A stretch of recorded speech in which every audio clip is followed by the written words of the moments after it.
I'm Kate Jewel, and this is Comic Smack, your weekly, daily, all the time, anytime comic book show where I give you your fix of everything you need to know from the world of comic books and superheroes. And on today's show, we are taking a closer look at Captain America Steve Rogers issue number 18 as the supreme leader of Hydra secures his power base. Will anyone be brave enough to stand up against him? Well, let's hop on in together and find out, shall we? Hey, so remember when I described issue 17 as Frost Nixon but with Captain America? Well, this new issue is basically Mr. Smith goes to Washington, only it's Mr. Rogers goes to the UN, but not the good Mr. Rogers, the bad one. You see, Cap and his complete Hydra posse are headed to the United Nations to start throwing their weight around and to tell all the other nations to get in line. Obviously, all the other countries of the world aren't happy about this, and they have a lot of big talk about how this is completely unconstitutional, how this is madness, how Cap must be stopped, and yet the second he actually shows up in the room and starts bullying everyone there, they all clam up. Cap basically says, you all play at being powerful men, but you're limp-wristed politicians who don't know how to deal with the real power. He then further goes on to threaten the other nations, saying that what he is, what Hydra represents, is far more dangerous than just one man in just one country. That even at this very moment, Hydra splinter cells are popping up all over the world, loyal to Captain America and his vision. Again, as with much of Secret Empire, a lot of these story points are being picked right from the headlines of the day, so I don't really think I need to say what this is representing right here.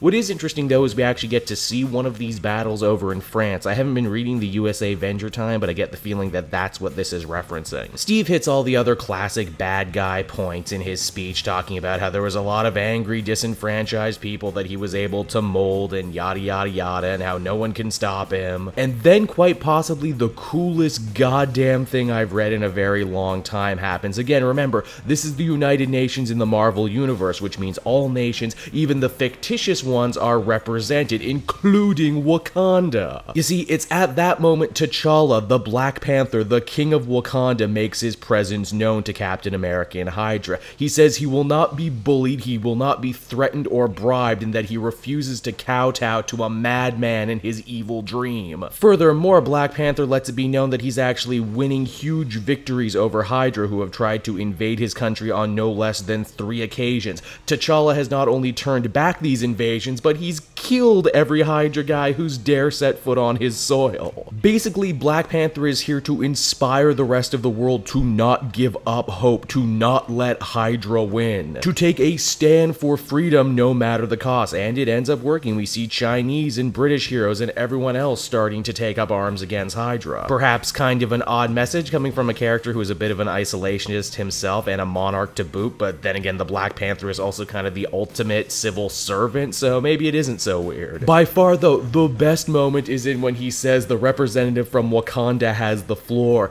and that if Steve Rogers was any sort of real man, any sort of leader, he would fight Black Panther himself. Yeah, that's right. T'Challa basically said, catch me outside, how about that? Seriously, in a character history that has been filled with so many awesome moments as Black Panther, this moment right here easily jumps to the top 10. Steve, Hydra, the rest of the UN, they are completely flabbergasted by this. They have no answer, and as the comic winds down, news of this even reaches the ears of Namor, who's starting to feel mighty depressed seeing that Black Panther, a guy he's fought with and teamed up with so much in his own career, was willing to stand up to Steve and Hydra while he himself surrendered, admittedly pretty easily. And that's pretty much where the issue ends right there. Overall, I was actually quite impressed with where they took this tie-in issue. Much like the previous one, I don't think issue 18 is necessary to understand the greater Secret Empire event. But seeing as it's written by Nick Spencer himself, it is chock full with a lot of interesting lore for this Secret Empire universe and some more logistical information like why the other nations and why more international heroes don't get involved in toppling Hydra. Mainly because they have their own Hydras at home that they need to defeat. Beyond that, like I said, this comic has probably one of the coolest Black Panther moments I've read in a very long time. Perhaps even better